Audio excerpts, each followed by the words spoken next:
पिछले पार्ट में आपने देखा कैसे महेश ने अपने गुरु मोहनदास के आश्रम से वह लाल किताब चुराई जिसके अंदर काली दुनिया का दरवाजा खोलने और उससे जुड़ी कई खतरनाक विधियां लिखी थी। उसके बाद उसने पार्वती को औलाद का लालच देकर उसके पेट से नरभक्षी को जन्म दिलवाया और पैदा होते ही नरभक्षी ने अपने माँ बाप को खत्म कर डाला। नरभक्षी महेश के अधीन खड़ा था और महेश बहुत ही ज्यादा खुश था। अब आगे। महेश, तुमने मुझे इस दुनिया में लाकर बहुत अच्छा काम किया है, लेकिन तुमको मेरे बारे में पता है ना, मैं इंसानी मांस के बिना 2 दिन से ज्यादा नहीं रह सकता।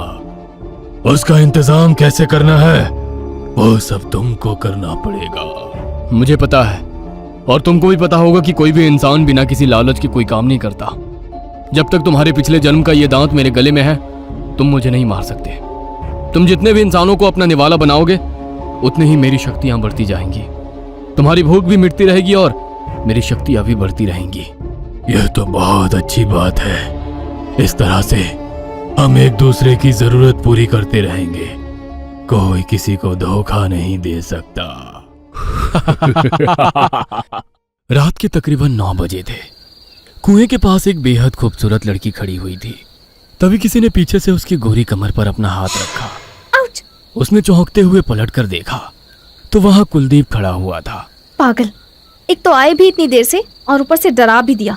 अरे आज तो मरते मरते बचाऊं। पता है जोगिंदर भैया ने मुझे घर से निकलते हुए देख लिया था। वो तो मैंने दोस्त के घर जाने का बहाना बनाया और घूमता घूमता यहाँ पहुँच गया। ये सुनकर लड़की के चेहरे पर आ रही मुस्कान रुक गई। क्या हुआ? कुलदीप के ठीक पीछे उसका बड़ा भाई जोगिंदर खड़ा था। तुमको कितने बार कहा कि तुम इस नीच जात लड़की से रिश्ता खत्म कर दो, फिर भी तुमको समझ नहीं आता। भैया आप ऐसा मत बोलिए। अरे मैं आज इसको खत्म कर ही देता हूँ। ऐसा कहकर उसने तलवार निकाली और उस लड़की पर हमला करने के लिए आगे बढ़ा। तभी अचानक से उसका हाथ हवा में ही रुक कर रह गया। दोनों ये देख चौंक पड़े। महेश कुछ ही दूरी पर खड़ा था। उसने अपनी दिव्य शक्ति से जोगिंदर का हाथ हवा में ही रोक दिया था। महेश बाबा। दोनों उसको पुकारते हुए उसके पास चले गए। महेश ने मुंह में ही कुछ मंत्र पढ़ा। सभी को एक भयानक आवाज सुनाई देने लगी जिसका असर उनके दिल की धड़कनों पर होने लगा। तभी अचानक से नरभक्षी सामने आकर खड़ा हुआ। उसको देखकर सभी की चीख निकल गई। नरभक्षी ने जोगिंदर की गर्दन पकड़ी और उस पर अपना जबड़ा गड़ा दिया। चारों तरफ खून की छींटे, मांस की गंध। सामने खड़ा नरभक्षी। उन दोनों के दिल की धड़कनें किसी ट्रेन के इंजन से भी तेज चल रही थी। नरभक्षी ने जोगिंदर का कंधा अपने मुंह में दबाया और उसको वहां से ले भागा। बाबा, ये राक्षस कौन था? डरो नहीं, जब तक मैं जिंदा हूँ इस गांव को इससे कोई खतरा नहीं। लेकिन उसने भैया को शिकार बना लिया। अब उसका क्या? हम गांव वालों को क्या जवाब देंगे? ये तुम लोगों के पीछे आया था। तुम अपने अपने घर पहुंच जाओ, किसी को कुछ पता नहीं चलेगा। मैं भी किसी से कुछ नहीं कहूंगा।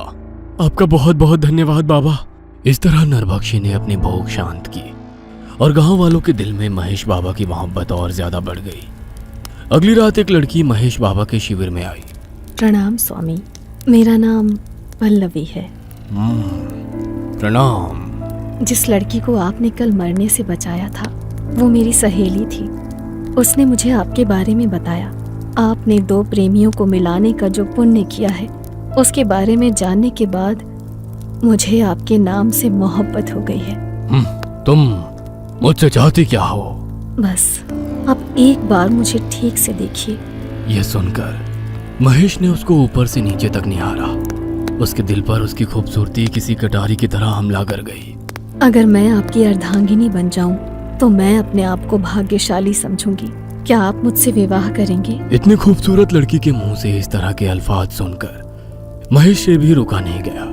वो उसके रूप में ऐसा खोया कि उसने उसी समय अग्नि के साथ फेरे लेकर उससे शादी कर ली। आधी रात महेश पल्लवी के साथ बिस्तर में सोया हुआ था।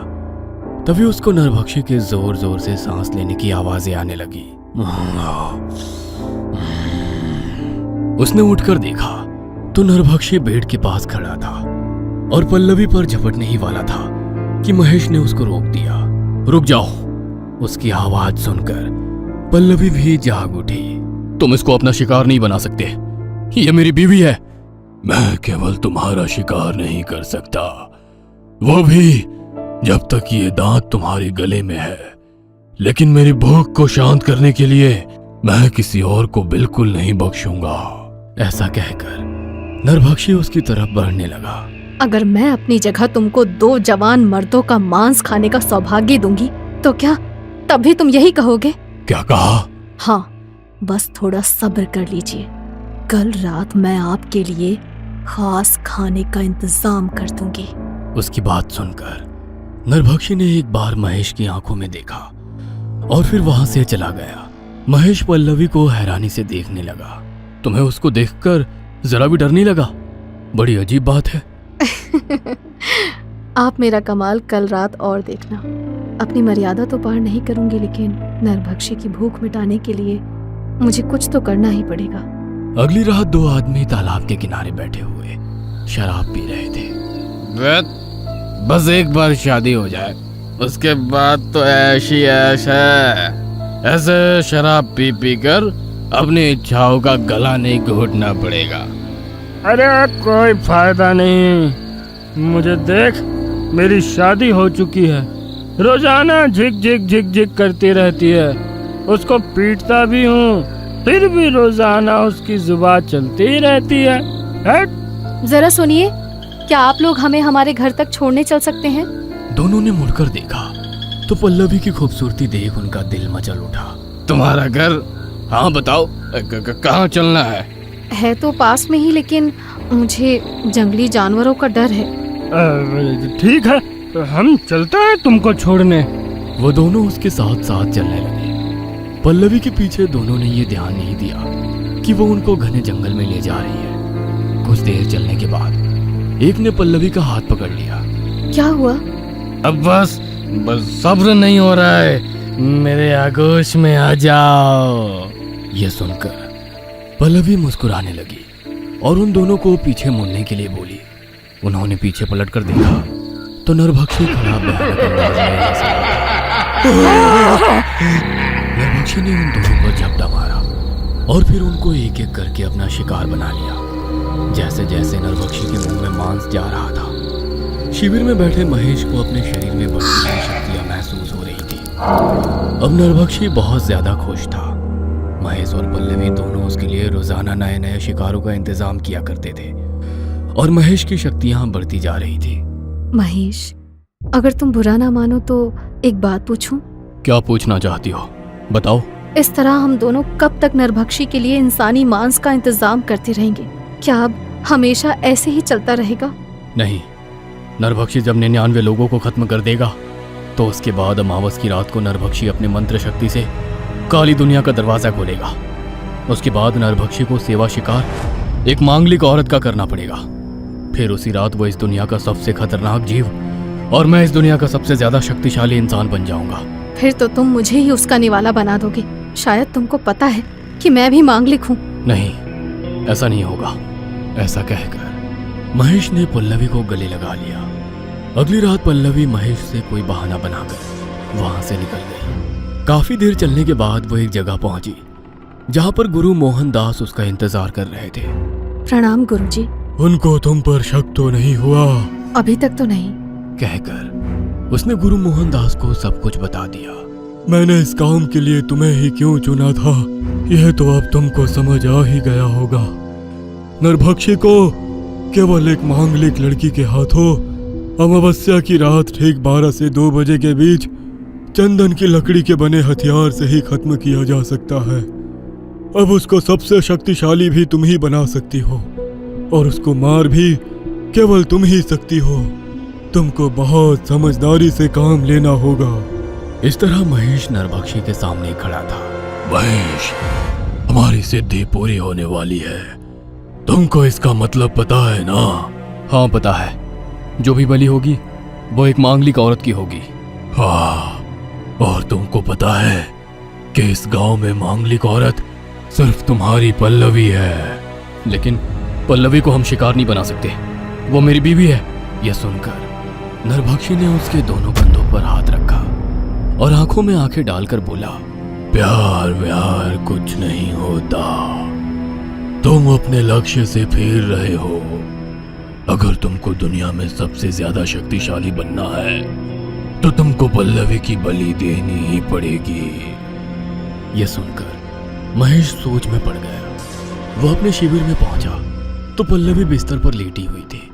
उसने प्यार से उसके माथे पर हाथ फेरा और फिर उसकी बराबर में लेट गया। कुछ दिनों बाद अमावस की रात भी आ गई। महेश ने नरभक्षी से कहा, तुम किताब के जरिए काली दुनिया का दरवाजा खोलने की प्रक्रिया शुरू करो। जब दरवाजा खुल जाएगा उसी समय तुमको एक मांगलिक औरत का शिकार करना है। लेकिन मेरे अलावा तो यहाँ कोई और मांगलिक औरत नजर ही नहीं आ रही। उसका इंतजाम मैंने कर दिया है। मेरे एक मंत्र के जाप से वो फौरन यहाँ हाजिर हो जाएगी। महेश ने पल्लवी का डर खत्म करने के लिए झूठ बोला। तभी नरभक्षी खड़ा होकर किताब में लिखे हुए मंत्र पढ़ने लगा। उसके ठीक सामने एक गोला सा प्रकट होकर गोल गोल घूमने लगा। पल्लवी और महेश कुंड के सामने बैठे हुए थे। उस गोल के अंदर से बहुत ही भयानक आवाजें आ रही थी।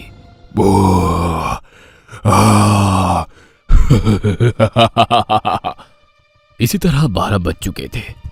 नरभक्षी ने अपनी आंखें खोली।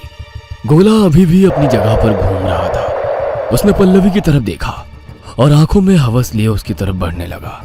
महेश, ये मेरी तरफ क्यों आ रहा है? माफ करना पल्लवी, तुम्हारे अलावा गांव में कोई मांगलिक औरत और नहीं है, इसलिए हमें तुम्हारी बलि देनी ही पड़ेगी। पल्लवी अपनी जगह से उठना चाहती थी। तभी महेश ने कुछ मंत्र पढ़े और पल्लवी की तरफ अपना हाथ उठाया। उसके हाथ के महज एक इशारे से पल्लवी अपनी जगह पर बांधित हो गई। वो उठ नहीं पा रही थी और नरभक्षी उसकी तरफ बढ़ रहा था। तभी एक आवाज आई, रुक जाओ। पीछे गुरुजी अपने 2 शिष्यों के साथ खड़े हुए थे। उनको देखकर नरभक्षी और महेश दोनों हैरान हो गए। गुरुजी ने मंत्र पढ़कर महेश के ऊपर अपना जादू किया तो उसको झटका लगा।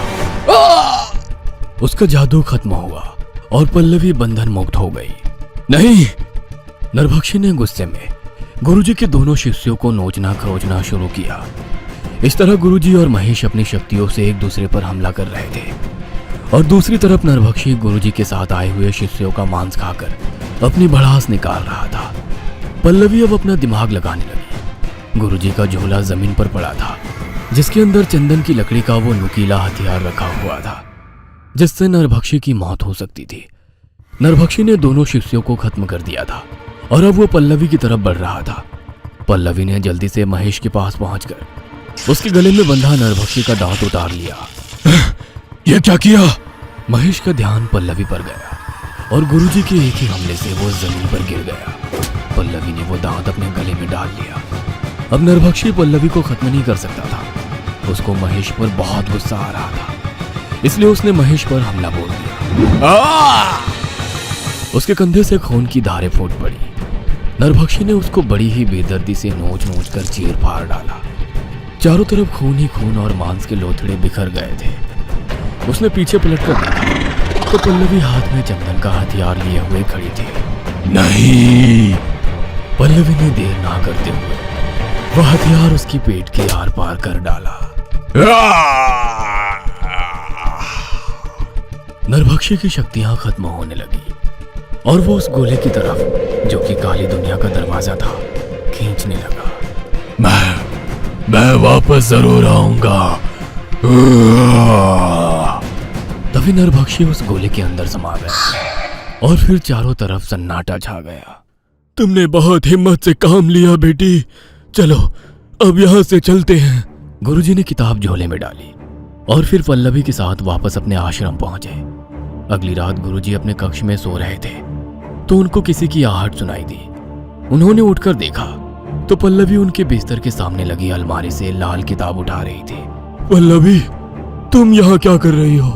माफ करना गुरुजी, नरभक्षी को तो आपने खत्म करवा दिया था, लेकिन अब मैं नरभक्षिणी को बुलाकर इस संसार की सबसे शक्तिशाली औरत बन जाऊंगी। ऐसा कहकर उसने गुरुजी के हाथ पर चाकू मारा और फिर किताब के साथ वहां से भाग निकली। कुछ दूरी पर जाकर वो एक पेड़ के पास रुकी और किताब को देखते हुए बोली, अब नरभक्षी नहीं, उससे भी खतरनाक नरभक्षिणी इस दुनिया में आएगी।